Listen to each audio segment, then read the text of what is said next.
Buenos días, profe. Buenos días.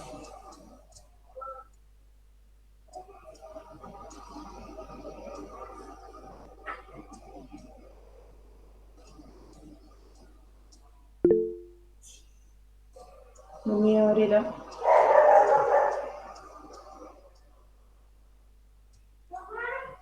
Bien. Usan las cosas que tienen para parecer más grandes. Así. Bueno. Y, y ganar. Bueno, ahora voy a empezar a dar clases, ¿sí? Bueno, ¿me están escuchando? Sí, estamos escuchando. Vamos también.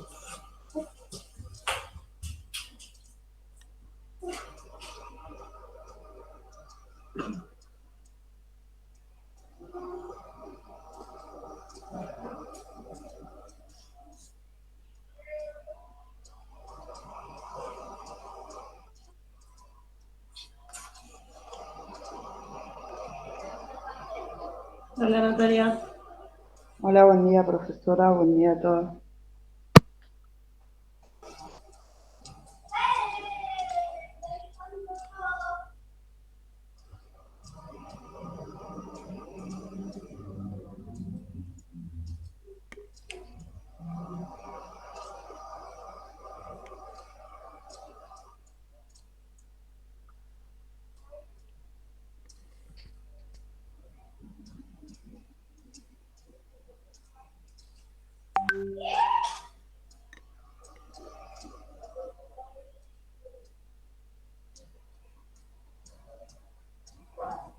Bueno,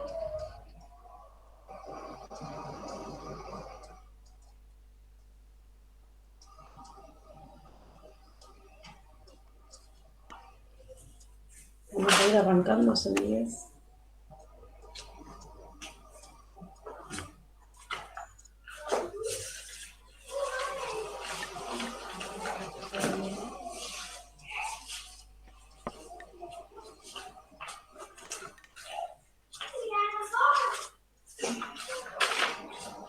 Bueno, vamos a poner ahora.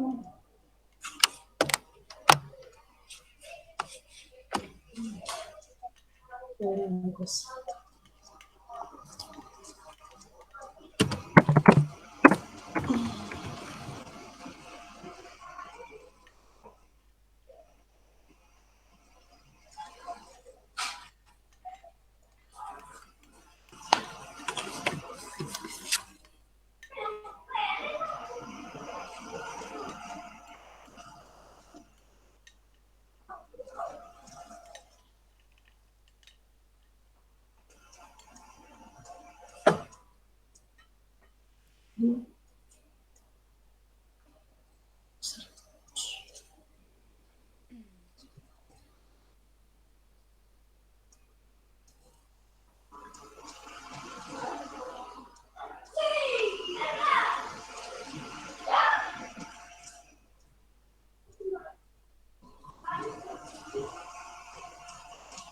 Hola, Angélica. Hola, profe, ¿cómo estás? Bien. Bueno, hoy tenemos como para ir pensando y trabajando la cuestión de la construcción del género y los roles de género, por un lado, el de Mara Lesgueveris, que el capítulo, digamos, el texto es ni tan quietas ni tan activas, que vemos niñas jugando ni tan quietas ni tan activas, es el libro. Digamos que justamente lo que va a hacer Mara Lesgueveris es cómo justamente el juego, ¿no? Y la práctica corporal también se va definiendo como estos roles de género, ¿no? Que nos van marcando, digamos, en los distintos, el capítulo 2, que justamente la praxis, el jugar como praxis de corporización, es justamente pensar el juego, como el juego es incorporado desde el nacimiento, y en el juego y en el propio juego, ¿no? Se van instalando modos de ser que tienen que ver con una construcción cultural de los géneros, ¿no? No con una construcción, digamos, de lo natural, ¿no? Como, digamos, lo que vamos a, con lo que se pone en cuestión tanto en este texto como también en el Morgade, y como el Morgade vamos a retomar más, bueno, la función de la escuela, es justamente la idea de que de las inscripciones naturales del género a partir del sexo, ¿no? De que la idea de que el sexo, ¿no? Es determinante de las funciones de género.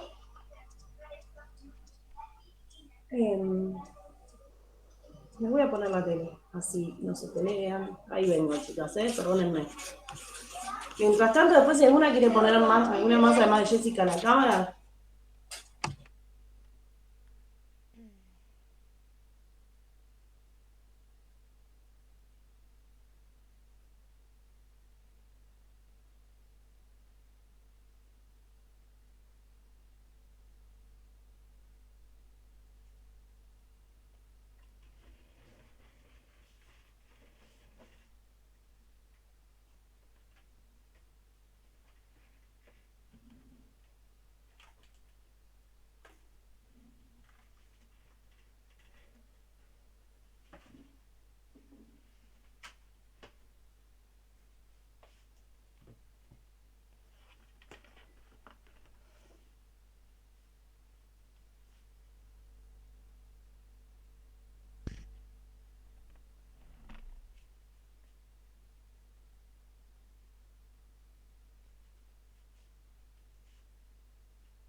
Bueno,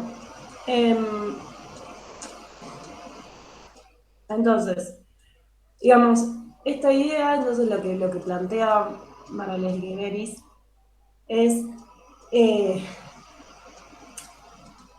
los juegos como escenario para la performatividad, ¿no? La performatividad es la capacidad de producir aquello que se nombra, que se designa, ¿no? La performatividad es esa capacidad que tienen,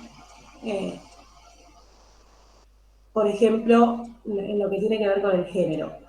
Y los juegos como ese escenario donde se encarnan, ¿no? Y lo que cada época y cada cultura espera respecto a los géneros, ¿sí?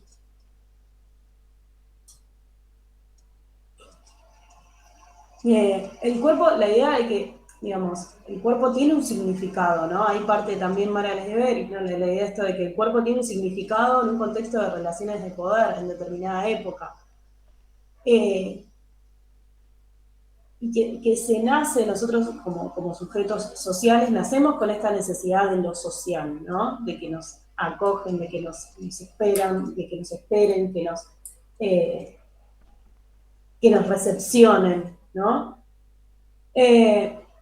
Pero en esta idea, digamos, ahí cumple, bueno, que las acciones lúdicas, ¿no? El juego, también cumple un peso importante a la hora de la reproducción de las representaciones sociales.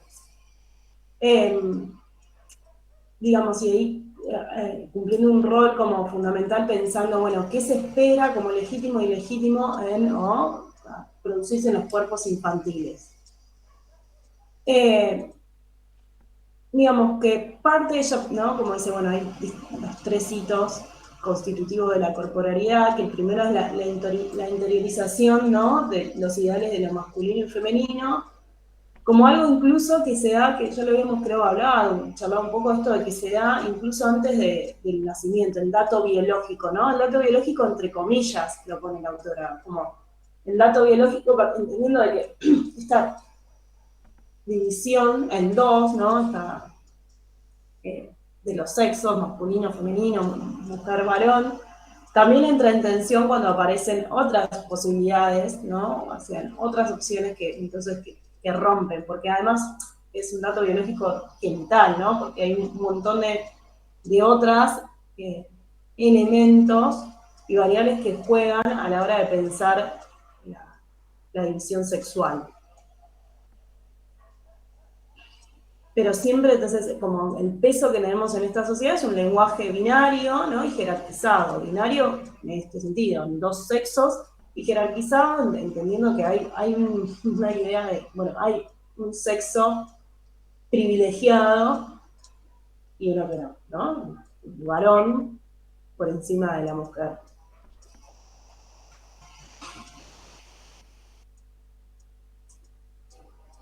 Como eso dice, esta idea, ¿no? Va como dándole condiciones de posibilidad a los cuerpos. Esta idea de que uno incluso antes que nazcan de niñez ya le va asignando estas posibilidades y estos permitidos o no a esos cuerpos todavía no nacidos, ¿no? Puede ser cosas impuestas por la sociedad ya. Sí, exactamente. Que tiene que ver con la época, con los valores culturales y de época, exactamente. Como eso, como, ¿no? Que tiene que ver, bueno, con esa recepción familiar, ¿no? De esa constitución de esa inscripción de ese cuerpo, ¿no? Con ese cuerpo sexuado. Pero además Por el hay como... mandato, ¿no, profe? Exacto, sí, que se ponen en juego esos mandatos, digamos, cuando ella habla de estas... lo epocal, ¿no? De lo que tiene que ver con la época, también tiene que ver con los mandatos. Pero después entra más específicamente, bueno, en el juego, ¿no? Como que qué significante sobre el campo tónico-postural, entendiendo esto, ¿no? Es como, cómo se trata concretamente como objeto, ¿no? Como objeto tónico, el cuerpo. Digamos, esto Profe, sería como determinados juegos, o sea, vos podés hacerlo porque sos nena y vos no lo podés hacer porque, en este sentido, pues no lo podés hacer porque sos nena, pero los nenes sí lo pueden hacer porque son más brutos o porque... uh-huh. Bueno, ¿cómo se va dando eso? Lo que ustedes, como digamos, estas ideas como ya las tenemos como más, ¿no? Aceptadas, como quizás hace unos años eran, no, bueno, por todo, cualquiera puede hacer cualquiera, ¿no? Como, bueno, de hecho, no sé, mi vieja me dice, bueno, pero porque es mujer, no porque no quiere, ¿no? Hablando, no sé, del fútbol femenino. No es que las nenas no quieren, no. Bueno, es que hay todo un contexto social y cultural, digo, que no les daba acceso a jugar a la pelota, ¿no? Digo, el otro día estaba en la plaza y miraba como nenas con nenes jugando a la pelota. Digo, y eso cuando yo era chica no sucedía, ¿no? No era tan... no era tan común, no sucedía directamente, ¿no? Y esto que podamos ver en la plaza, y esto de que las pibas le pegan bien a la pelota, ¿no? Esto de que además te habla de toda una práctica desde que... Se decía que eran machonas y jugaban a la pelota, las pocas que se animaban a hacer. Exactamente. Ahí Porque como también está bien. ahora actualmente está el fútbol femenino, pero también como hay diferencia con lo que gana el fútbol femenino con el fútbol masculino, que ahí se ve claramente la diferencia, por más que puedan Pero, jugar ahora a la pelota, ¿no? La pero jerarquización. claro, porque pasa que las chicas o las mujeres ahora empiezan a practicar y también está esto de los hombres de decir que la mujer no sabe o no puede porque son malas para jugar, pero es porque los chicos, o sea, el varón cuando apenas nace ya apenas camina, le dan una pelota para que juegue y a la mujer no. Entonces las chicas, capaz que recién después de los 10, 12 o 15, lo que sea, se ponen a jugar y es obvio, no tienen la práctica que tienen los chicos cuando los nenes, los varones, que desde chiquitos ya la incorporan. Exactamente, sí. Bueno, porque de eso se trata como, bueno, la corporización del juego, ¿no? El cuerpo, que se, qué, qué, qué juegos y qué tipo de cuerpos se construyen a través del juego, ¿no? Digamos, esta es la idea de que el juego como corporización de géneros, eh, como una herramienta también para construir determinados géneros de determinada manera, ¿no? Que las acciones lúdicas, esta idea de pensar que el juego en sí, las acciones lúdicas son portadoras de representaciones culturales, sociales, de estereotipos, ¿no? Digamos, que operan también en el juego. Y lo que es interesante, la autora plantea desde el juego, digamos, no entendiendo del juego del recién nacido, ¿no? De las posiciones justamente de los adultos y las adultas, que la madre como portadora de todo un montón de significantes, de cómo, hasta dice, de cómo agarra una mujer, cómo sostiene una mujer y cómo sostiene un varón. Digo, todos tenemos la misma capacidad física, fisiológicamente todos podemos sostener de la misma manera. Sin embargo, en el sostén, ya de por hecho, ¿no? El sostén de un bebé, una beba, es distinto en una mujer y un varón porque ahí se van, se reproducen, ¿no? Estas diferencias pensadas, que en realidad que se justifican en lo biológico, pero en realidad ahí no hay nada distinto. Analia, ¿vos querías decir algo? Sí, mismo cuando propones un juego como en educación física, cuando en tercero, cuando tuvimos clases, ¿no? Presencial, vos proponías un juego y los nenes automáticamente, los nenes para un lado y las nenas, y era difícil que ellos mismos formen un grupo mezclado, ¿no? Uh-huh. ¿No? ¿Vos querés decir algo? Sí, me surgió la duda de la diferencia en el sostén del bebé, no lo comprendí. Lo que dice la autora es que, digamos, que en las acciones lúdicas no comienzan, digamos, cuando el niño, la niña, el bebé, la bebé empiezan, digamos, a cobrar independencia, sino que las acciones lúdicas las hacemos los adultos en el mismo momento que nacen, ¿no? Con esto del escondite, las caras, las morisquetas, digamos, tienen que ver con lo lúdico. Y lo que plantea es que la manera en que también realizamos esas acciones, hasta sostenemos al niño o la niña, es distinta en varones y mujeres porque justamente reproducimos estos órdenes generizados, ¿no? Que tienen que ver con las tareas ¿no? de crianza, de quién se van a ocupar. Digo, ¿cuántas veces habrán escuchado a un varón diciendo, yo no agarro un bebé recién nacido porque me da impresión, se me va a romper, ¿no? Y con eso no lo cambian y con eso no hacen un montón de cosas, ¿no? Como, no, porque se puede romper. O frases de ese tipo. Digo, la manera de sostener, digo, hasta esto, la manera de sostener que tiene una mujer, que tiene un varón, también se diferencia, no porque tengamos diferencias genéticas, ¿no? Digo, o biológicas, sino porque culturalmente, desde que somos pequeños, nos enseñan distinto ese juego del sostén.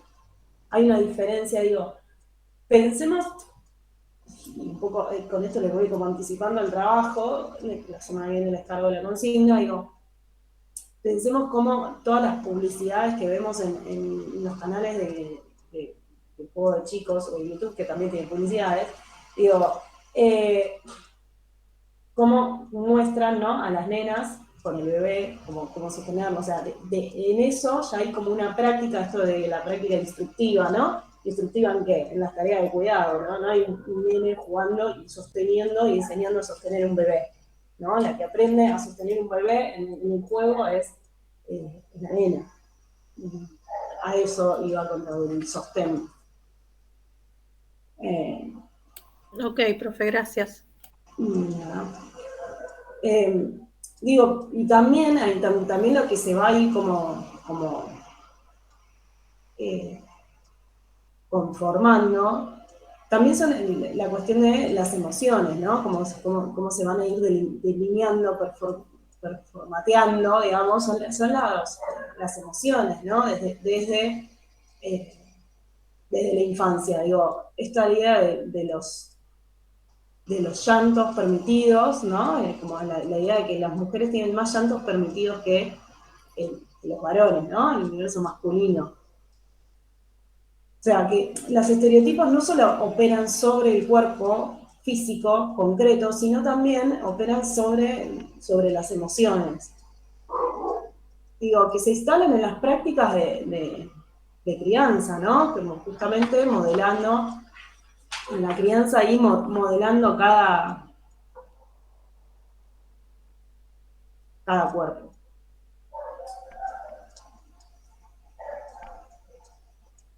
Digo, y en este sentido, que la autora toma Ana María Fernández, es que sobre el universo femenino, ¿no? Esa diferencia que se van construyendo, hay una pasivización, justamente, la idea de, por eso el texto es ni tan quieta ni tan activa, ¿no? La idea de que el universo femenino como algo, un mundo más pasivo, ¿no?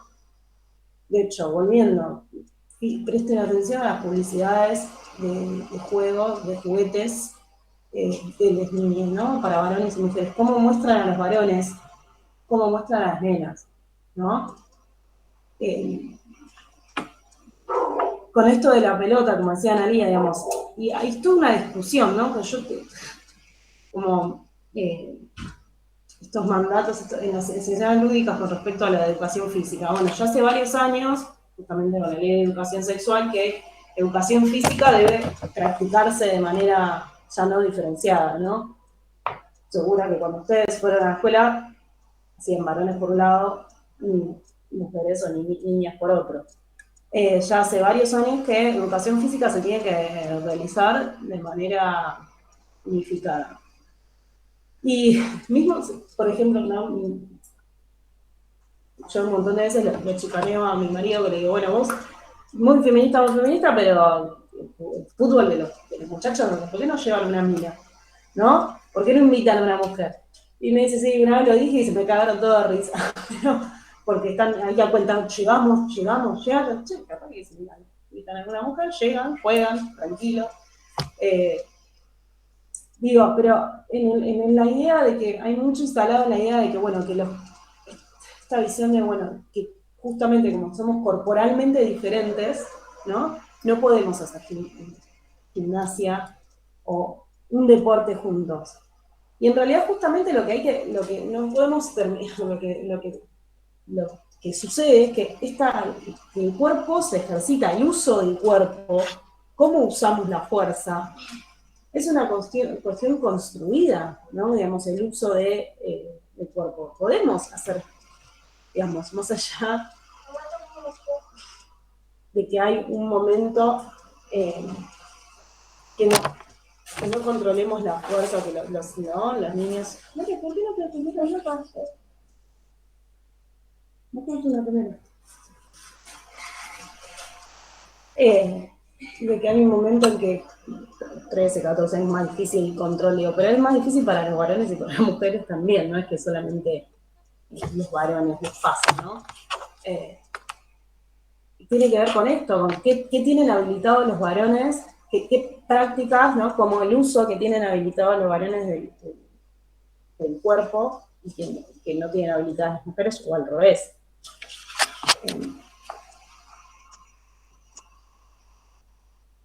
Pero bien, entonces se va dice la autora, como se van como construyendo posiciones esencialistas, ¿no? Lo esencialista tiene que ver con esto, como determinismo, que es así, ¿no? Como para las nenas los juegos pasivos, ¿no? Los no agresivos, ¿no? También como la naturalización de la agresión en los varones, ¿no? Que los varones brutos, ¿no? La brutalidad masculina, ¿no? Pero bien. ¿Algo más que quieran agregar? Digamos, el texto tiene un montón de cosas más, pero digamos, ahí después va justamente como más particularizando en el tiempo, ¿no? como el uso del espacio, del tiempo, el juguete, ¿no? Diferenciados, que después, digamos, como más ir abordando solas, y no pasamos como a los textos de Morgade.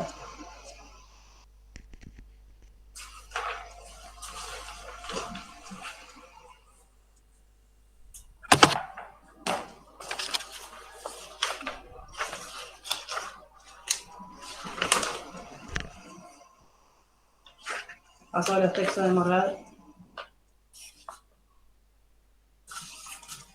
De Morgade tenemos como dos textos, ¿no? Fundamentalmente. Tenemos Toda educación es sexual y tradiciones, es largo el título, empieza con tradiciones y ejemplos. No lo tengo anotado. Digamos, Toda educación, ambos textos, ¿no? Morgade, como una de las pioneras sobre impulsoras, además tiene mucho que ver con la Ley de Educación Sexual Integral. Más como a esta idea de, bueno, pensar, digamos, que justamente, o cuestionar la idea de que, bueno, que cuando es ese momento, ¿no? Que se gestan estos textos, ¿no? Toda educación sexual es decir, bueno, un poco contextualicemos la Ley de Educación Sexual Integral, ¿no? Y como que se estaba debatiendo, discutiendo la ley desde el 2006, recién se reglamenta en el 2008, recién en el 2014 hay capacitaciones masivas, ¿no? Como todo. Digamos, esto un poco también discutiendo de que, bueno, que no necesitábamos una ley de educación, o sea, una ley de educación sexual no es que la sexualidad empieza a enseñarse o empieza a ser parte de la educación con esta ley, ¿no? Digamos, por eso es toda educación sexual, digamos. Hay una posición sobre la sexualidad, explícita o implícita, ¿no? Más allá de la Ley de Educación Sexual Integral. Digo, y un poco lo vimos la otra vez con Morgade, ¿no? ¿Se acuerdan que, digamos, cuando hablaban con Morgade, digo, con López Louro, cuando López Louro dice, bueno, el discurso, ¿no? La idea siguiendo a Foucault, ¿no? Los discursos fundan prácticas y también los discursos fundan prácticas sobre la sexualidad, ¿no? En la escuela hay una pedagogía de la sexualidad sin que esté explícitamente mencionada, ¿no? Digamos, justamente hay una visión hegemónica, dice Morgade, hay una visión hegemónica sobre qué es ser mujer, qué es ser varón, esto que tiene que ver un poco con lo que recién hablábamos, ¿no? De la construcción, que, digamos, justamente que se apoya en la naturalización de estas visiones, ¿no? En esa esencialización de los atributos femeninos y masculinos, como el juego colabora también a reproducir y a instalar.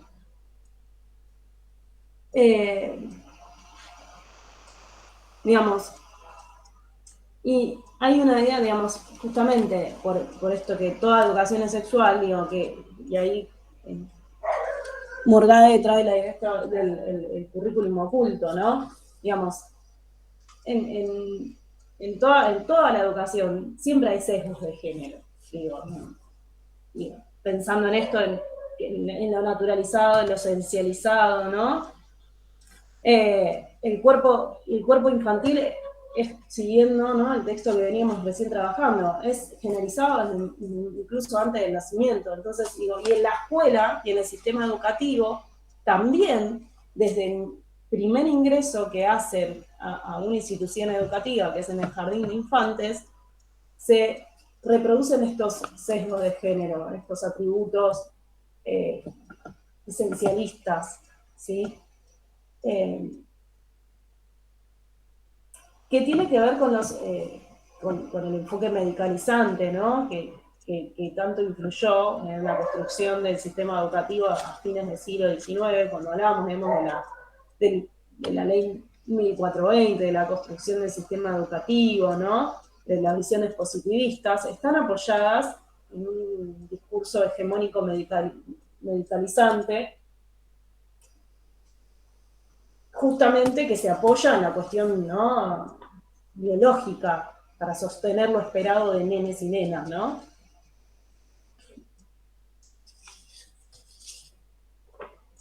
Digo, esto que hablábamos la otra vez, ¿no? En el nivel inicial, cómo el currículum oculto opera, por ejemplo, en los delantales rosas, ¿no?, para las nenas,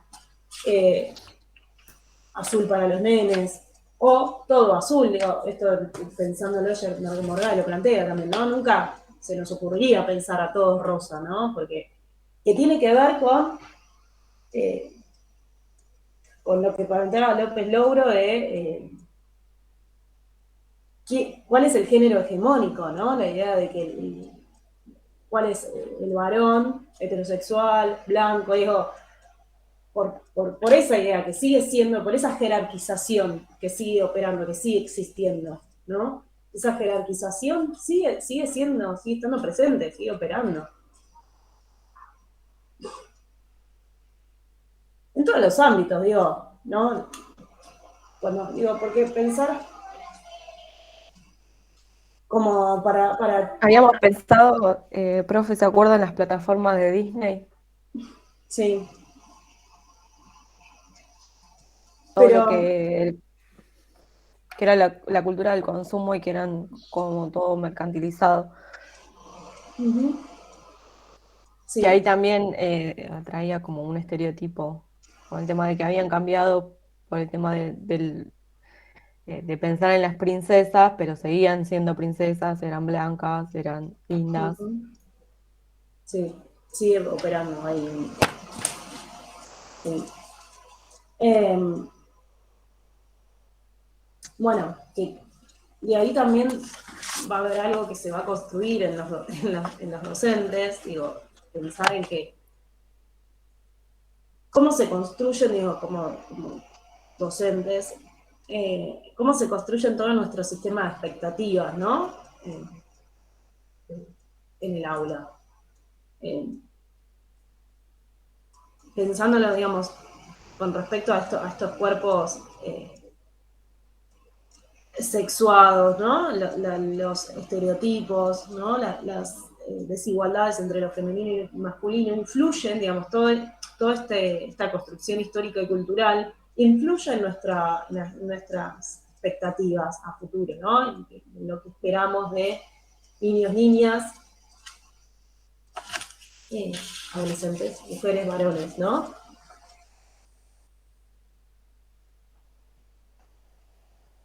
Digo, lo que hacen Morgade, lo que hacen Les Beberis es pensar, y también Louro, es pensar el cuerpo como una construcción social, ¿no? Justamente la desnaturalización del cuerpo. Como correr al cuerpo de lo natural, de lo biológico, ¿no? El cuerpo es una construcción social. O sea, es producto de relaciones sociales que le dan sentido, un uso, ¿no? En el cual justamente el cuerpo tiene determinada manera de disfrutar o no. Las formas de cuidado de ese cuerpo tiene que ver también con cuestiones sociales.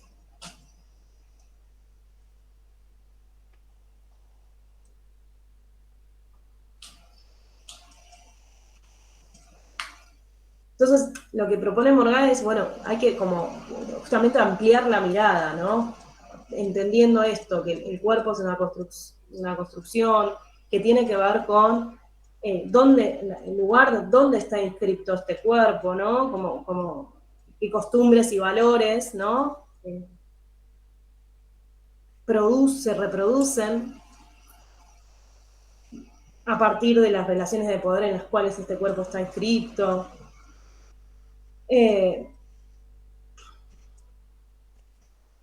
Entonces, como ampliar ahí el enfoque como en esta idea de que existen múltiples y diversas maneras de vivir el cuerpo, ¿no? Pensando, digamos, desde dónde se va encarando la educación sexual integral, ¿no? Pensando en esto, en que existen múltiples y diversas maneras de vivir el cuerpo.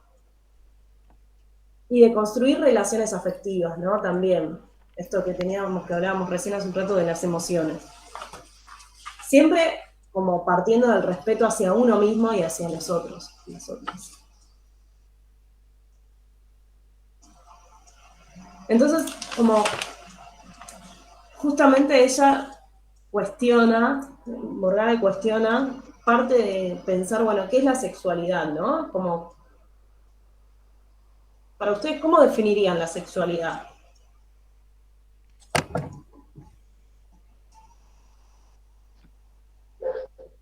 Como uno se percibe. Como una percepción. Bien, ¿qué más? Ahí sería como, no a partir de lo biológico, sino de esa percepción de lo que uno cree. Ujú. Siente, cómo se siente. Bien. ¿Qué más? Entonces, ¿es una cuestión individual la sexualidad? Puede ser que uno sienta que como lo que uno cree que eso es lo que sienta. Está bien, pero quizás También fue una construcción. sociedad, ver hombre o mujer, va a decir que vos sos hombre y por más que no sé si estoy explicando bien o si va por ahí. Es personal, pero no es, o sea, es personal, pero no es individual. Claro, no se explica. Bien. Implica una construcción también, desde el afuera. Creo que es la sexualidad en cuanto a gusto o preferencia de una pareja o la sexualidad de acuerdo a la vida. No sé, pero en el sentido amplio, ¿qué es En la general, sexualidad, digo, para ustedes?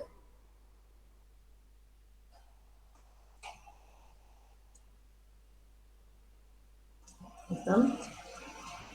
Yo considero que es una mezcla entre una construcción social y, y lo que se es biológicamente también, porque hay una implicancia desde lo que es lo biológico y lo individual. Hay gente que ha sido criada demasiado estructurada, bueno, en tiempos antiguos era mujer, varón, y sin embargo también habían, les gustaba el otro sexo, etcétera.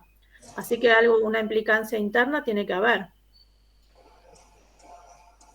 Bueno, lo que Morgade parte como primero diciendo, bueno, cuando nosotros en general, ¿no? Como docentes y también tenemos una práctica, ¿no? Que, como cuando necesitamos la definición de algo, ¿a dónde recurrimos?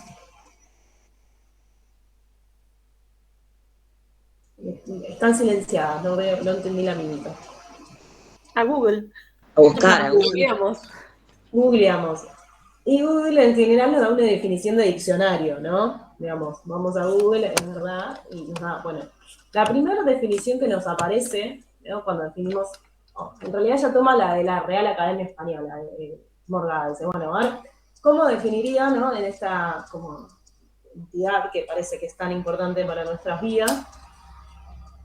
Según la RAE, dice, como un conjunto de condiciones anatómicas y fisiológicas que caracterizan cada sexo y como un apetito sexual, propensión al placer sexual, ¿no? Como, ya está. Ahí la RAE tiene toda su definición de sexualidad.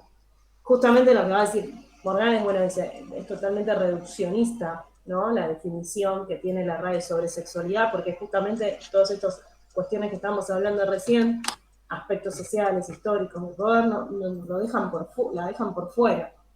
claro, apunta directamente a lo biológico y en realidad es mucho más que eso. Exactamente, es biologicista, ¿no? Y justamente lo que yo por eso les preguntaba como, bueno, si es sexual o es, digo, si es individual o es social, ¿no? Si es algo individual, porque lo que dice Morgan es que la sexualidad es una de las dimensiones de la subjetivación, ¿no? Justamente de devenir sujeto, ¿no? Es una de las dimensiones que justamente nos conforma como sujetos, como cuerpos sexuados, ¿no? Como sujetos sexuales. Y ahí ella dice que supera esto, ¿no? Que supera lo biológico y lo fisiológico. Que tiene que ver con una manera de habitar ese cuerpo, ¿no? Con una manera, y que depende de cada momento, cada etapa de la vida, cada momento que nos encontremos, cada momento individual y también social, en cada etapa histórica, ¿no? No es lo mismo habitar un cuerpo femenino, ¿no? Y sentirnos que mujeres y tomar todo lo que se supone que debe ser para lo femenino hoy que hace 30, 40 años, ¿no? No es lo mismo el habitar un cuerpo femenino, ser mujer, habitar un cuerpo femenino, comportarse como que hace 30 o 40 años. Por eso tiene que ver con un momento social, individual, histórico y con la cultura. O sea, ahí es como la condensación de la definición del cuerpo como un producto histórico. Acá un paréntesis para preguntarles, ¿no? Si tienen claro como estas diferencias entre sexo, género, identidad de género, orientación sexual.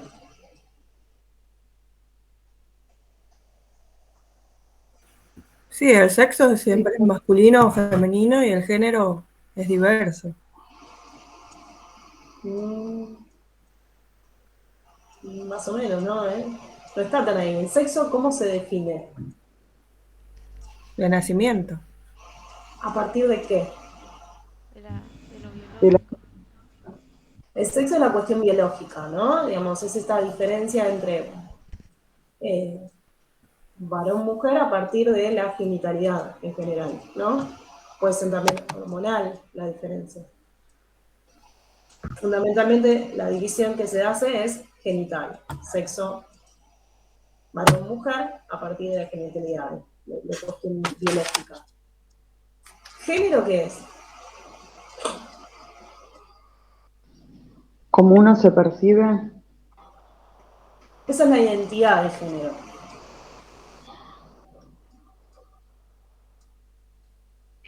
Y lo femenino, lo masculino.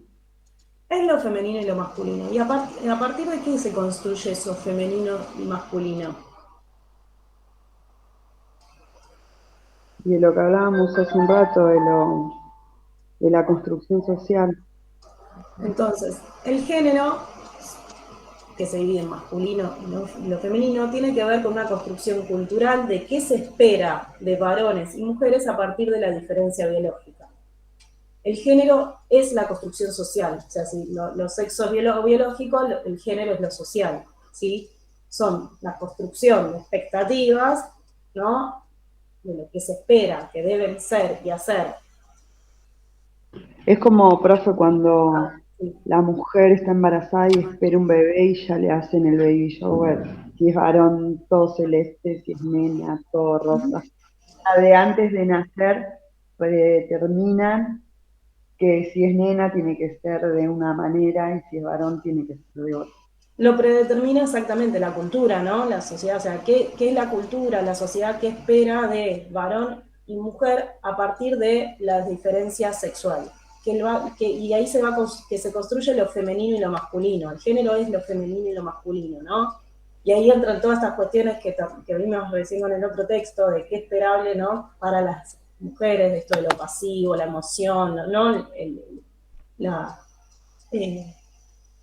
La delicadeza, ¿no? Y qué se espera por eso esto cuando ustedes decían, Nati, creo que decía, cuando jugabas al fútbol, cuando hace años, cuando nosotras jugábamos al fútbol, éramos machonas, ¿no? Porque no se esperaba el concepto este del marimacho, ¿no? El marimacho es esa mujer que no correspondía, que hacía algo que su género, que la sociedad no estaba esperando para su género, ¿no? Que no tienen nada que ver con la identidad de género, que ahí sí, la identidad de género tiene que ver con lo que decía antes Natalia, de la autopercepción, ¿no? De el sujeto, cómo se percibe más allá de su genitalidad, de su sexo, ¿no? Con qué género se identifica, con qué género social se identifica, porque el género es social, entonces la identidad de género tiene que ver con yo, con qué me identifico. ¿no? Con quienes me identifico más allá de mi sexo, ¿no? El sexo biológico. La orientación sexual Es lo que quiero ser o quiere ser, ¿o no? Lo que a uno le gusta. Natalia. ¿Cómo dijo, profe? Sí, la orientación sexual, digo. Lo que a uno le gusta, le atrae. Tiene que ver con la atracción física, emocional, ¿sí? Hacia otras personas, que ahí entra como la heterosexualidad, cuando es las personas de sexo opuesto, o del género opuesto, en realidad. De la homosexualidad o la bisexualidad, ¿no? Digo, como para tener en claro de qué hablamos cuando hablamos de cada cosa. Entonces, digo, estás volviendo a Morgade, digo, y el cuerpo como una construcción histórica, y estas expectativas, ¿no? Las emociones involucradas en la sexualidad tienen que ver también con valores y prácticas culturales, ¿no? En las que hay relaciones de poder. Y justamente lo que dice Morgade es que en esta definición de la RAE, sumamente Disculpe, reduccionista. profe, Sí, vimos las diferencias entre sexo, género y orientación sexual. ¿La identidad de género. sexualidad a cuál de ellas correspondería? ¿A lo que sería la orientación sexual? A todo. A este conjunto que vimos recién. Claro. Ok. La sexualidad es todo, implica todos los aspectos, implica tanto lo sexual, implica el género, implica la identidad, implica la orientación. La sexualidad implica todo, por eso es amplio, ¿no? Como justamente cómo los cuerpos procesan todas estas cuestiones. Bárbaro. Justamente lo que dice Morgade con respecto de vuelta a esta definición de la RAE sumamente reduccionista y biologicista, es que hay otra dimensión que en la sexualidad, en esta definición, porque tiene que ver esto, ¿no? Con la subjetivación, con hacernos sujetos, que es con el proyecto de vida, ¿no? En esta idea, en cómo vivimos la sexualidad, cómo procesamos la sexualidad, nuestro cuerpo, tiene que ver con una representación simbólica de lo que quiénes somos y quiénes queremos ser, ¿no? En esta construcción de la sexualidad, amigo. Tiene que ver con algo mucho más amplio también, con cómo nos posicionamos, quiénes somos hoy, quiénes queremos ser. Tiene un montón de aspectos que justamente el texto la definición de la RAE no tiene en cuenta.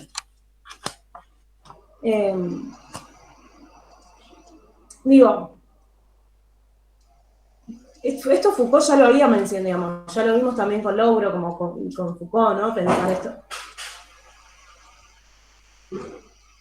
Pensar la sexualidad como una implicada en una cuestión, digamos, de relaciones de poder y una cuestión política. Ahora, justamente, si vamos a pensar en Foucault y en la sexualidad como una cuestión política, ¿no? Y el control del cuerpo, no podemos dejar de pensar en una institución que es clave para nosotras, que es la escuela, ¿no? Y justamente lo que en este texto de tradiciones, que no me acuerdo el título, lo que plantea Morgade al calor de la aplicación de la sanción de la Ley de Educación Sexual Integral y de su aplicación es, bueno, ¿desde qué modelo, desde dónde nos vamos a parar para pensar la educación sexual integral en las escuelas, ¿no? Cuando ella ya, cuando recién haciendo alusión a toda educación sexual, dijimos, ¿no?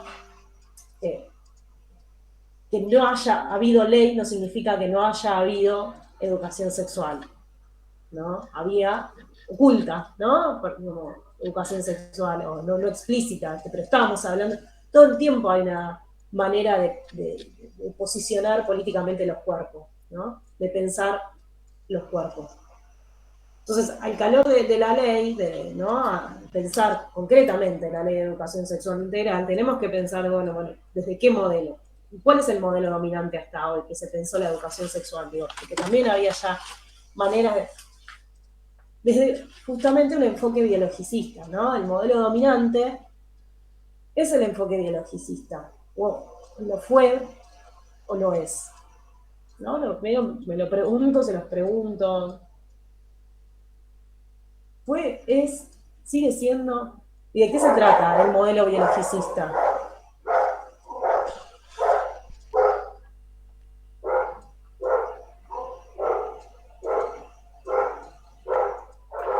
Inculcarle el tema del género a una persona que nace, ese es varón y esta es mujer. Mucho sí El también se enfoque, basa en la anatomía física. el modelo biologicista es justamente el que explica, ¿no? Estas diferencias entre varones y mujeres a partir de del sexo biológico, ¿no? Que justifica y naturaliza estas diferencias a partir de la genitalidad, ¿no? Y que justamente el modelo biologicista en las escuelas, o pensar la educación sexual desde el modelo biologicista, es pensarla como justamente a partir de la enseñanza de las diferencias del sistema reproductivo, ¿no? Y de esas diferencias entre varones y mujeres. Y entonces, ¿quién sería el encargado o desde qué área se tendría que abordar la educación sexual integral? La educación sexual, no integral, no, la educación sexual desde este enfoque. Desde todas, profe. Desde este enfoque no, Ciencias naturales sería desde este enfoque. claro. Ah, Desde el sí, enfoque sí, perdón. biologicista, No escuché. integral desde todas, No. ¿no? Pero desde el enfoque biologicista, justamente como que quien debe, ¿no? Que todavía está, digo, no sé, todavía no tengo hijos en la primaria, o como, ¿no? Para vivenciar esa práctica, pero sí en la secundaria de a poco se va desarmando. Pero lo que sucede en la secundaria es que medio siempre todo depende del docente, ¿no? Medio se pierde un poco, si bien hay transversalidad, si bien de acuerdo a equipos directivos que tratan de gestionar departamentos, qué sé yo, pero digo, sigue siéndose pensado desde un enfoque fuertemente biologicista de las ciencias naturales. Siempre, digo, que se mezcla también, ¿no? con el otro modelo que plantea Morgade, que es muy fuerte, y que ahí como que van bastante de la mano con el enfoque biologicista, que es el modelo biomédico. Que justamente el modelo biomédico ahí donde pone el eje es en las enfermedades y los efectos como negativos de la sexualidad, ¿no? Que también, y la idea de que hay alguien especial, que hay un especialista habilitado para hablar de, ¿no? De la separación de quién es el especialista y quién no.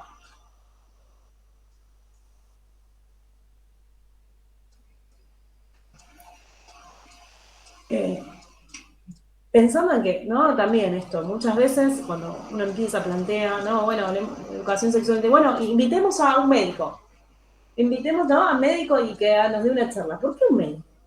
¿No? Esto, ¿por qué un médico para hablar de sexualidad? Bueno, justo en la clase de ciencias naturales que teníamos hoy a la mañana, el profe planteó eso, ¿por qué teníamos que invitar a un médico? ¿Por qué teníamos que invitar a alguien que sepa si nosotros estábamos totalmente capacitados para poder dar una charla o hablar de ese tema? Como, y esto, entender que la sexualidad supera, ¿no? Supera el sexo en términos de relaciones carnales, digo, ¿no? De las relaciones sexuales. Y superar también la idea de que esto, como pensar en, bueno, que la manera del cuidado o de instalar el cuidado, ¿no? Como práctica saludable, obviamente en los adolescentes, desde la niñez, es a partir de enseñar todas las consecuencias negativas de la práctica sexual, ¿no? Y entonces el listado de enfermedades y todo lo que te puede pasar, y el aborto, y el embarazo no adolescente, digo, bueno, cuando en realidad también desde entender que el cuerpo tiene que ser un lugar de placer, ¿no? Y cómo es una manera de entender el placer de manera saludable y cuidada, ¿no? Cómo cuidar nuestro cuerpo en un sentido amplio. Y ahí se me echa con el otro modelo, ¿no? Que es el moralizante, ¿no? Esto de que, bueno, de los deber ser, ¿no? La ética del deber ser, muy dado desde la educación cívica, la construcción ciudadana, ¿no? Pensando en que hay un modelo hegemónico que es el aceptado, el que se debe seguir, y que hay otras maneras de vivir la sexualidad que están mal, ¿no?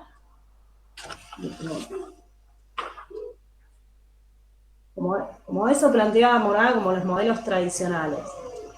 Y que en realidad fueron, quizás están dejando de ser, pero que fueron por mucho tiempo los hegemónicos, digamos, porque no teníamos ley de educación integral, había otras maneras de dar la sexualidad guiadas por estos modelos hegemónicos. Y puede ser que hay otros modelos que son más nuevos, y para ella, como ahí, anclar en cuál es el que debemos, que yo adhiero, y que me gustaría que ustedes adhieran e incorporen a su práctica docente, ¿no? Uno es el de la sexología, sí, como medio, igual sigue con esta idea de lo biológico, ¿no? De lo que hiciste, ¿no? Porque la sexología es dentro, ¿no?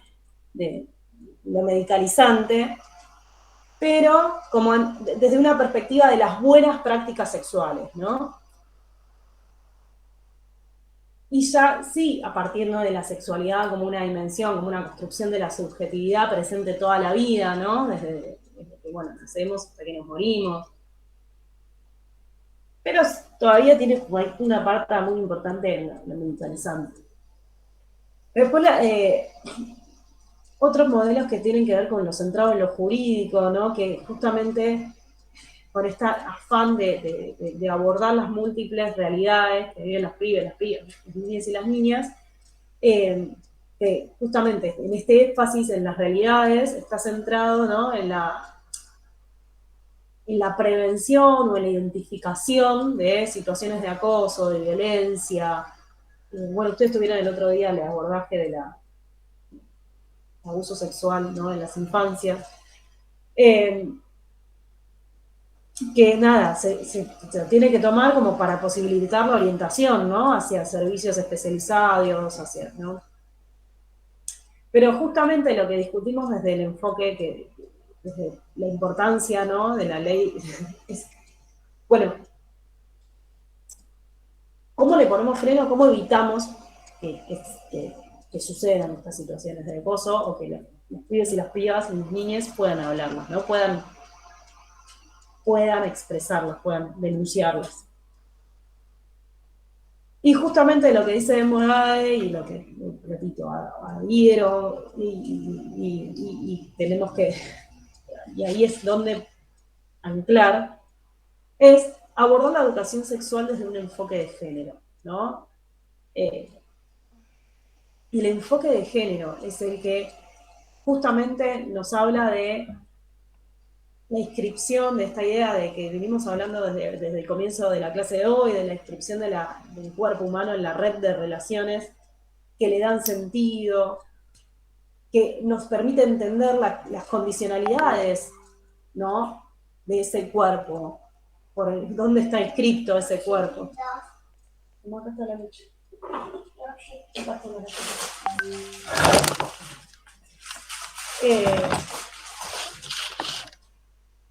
Y también, justamente, entender las relaciones de género hegemónicas, ¿no?, que se producen, las relaciones de poder, entender cómo operan los prejuicios. El enfoque de género nos da una visión amplia de justamente operatoria de los prejuicios sociales en los cuerpos, la manera en que se viven. Y nos va a habilitar, ¿no? Pensar que, entonces, que todo puede ser de otra manera, ¿no? Que no hay una manera única ni verdadera de entender la sexualidad, de construir relaciones afectivas, siempre parados del respeto, ¿no? Del respeto hacia el otro, hacia uno, desde el cuidado, desde lo sano, ¿no? De las relaciones sanas, pensando en la afectividad en términos no violentos, ¿no? Y también nos habilita el no saber, el postergar y el ir construyendo, ¿no?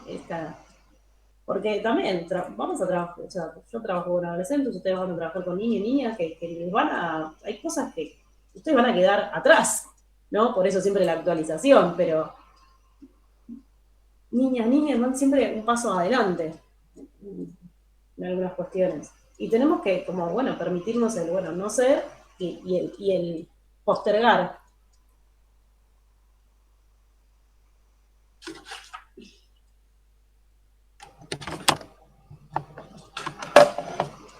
Acá, a ver, lo que yo quiero que ejerciten, digo, y que como pensando. Sí, Nati, ¿querés decir algo, Natalia?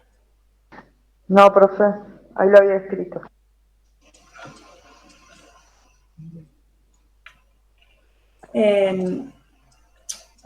Digo, es que utilicen la bibliografía. Digo, pensando, cuando la semana que viene yo les cargo la consigna y en la última clase la vemos, además de abordar los 2 textos que nos quedan. Digo, ustedes como fueron tirando cosas, pero les falta profundizar en los conceptos, ¿no? Falta profundización en los conceptos, que esto tiene que ver con lectura y tomar la bibliografía. Hacerse de la bibliografía. Porque muchas veces lo que pasa en los finales es que traen cuestiones, ejemplos, como hacemos en clase, ¿no? Traen ejemplos de la práctica, pero no lo pueden como ese ejemplo, llenarlo de teoría. Digo, el ejemplo es un ejemplo de algo conceptual, ¿no? Justamente. Y lo conceptual me tiene que servir para modificar la práctica también. O sea, y esa es la relación dialéctica entre teoría y práctica. Ni una cosa sola, ni la otra cosa sola. Tienen que ir de la mano, ¿sí? Pero bueno, después lo hablemos bien más en el último encuentro, más en cara al final.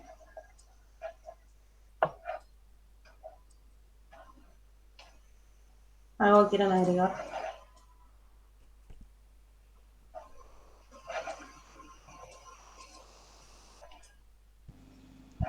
Yo después quiero hablar un ratito cuando termine. Bueno, continuación.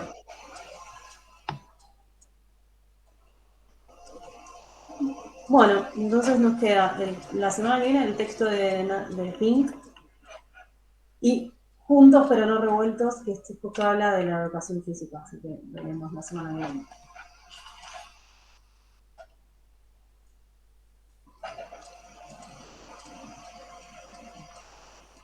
Bueno, dejo de grabar, así que nos vemos el martes. Me quedo así, pero Daniela, que quería hablar un cachito.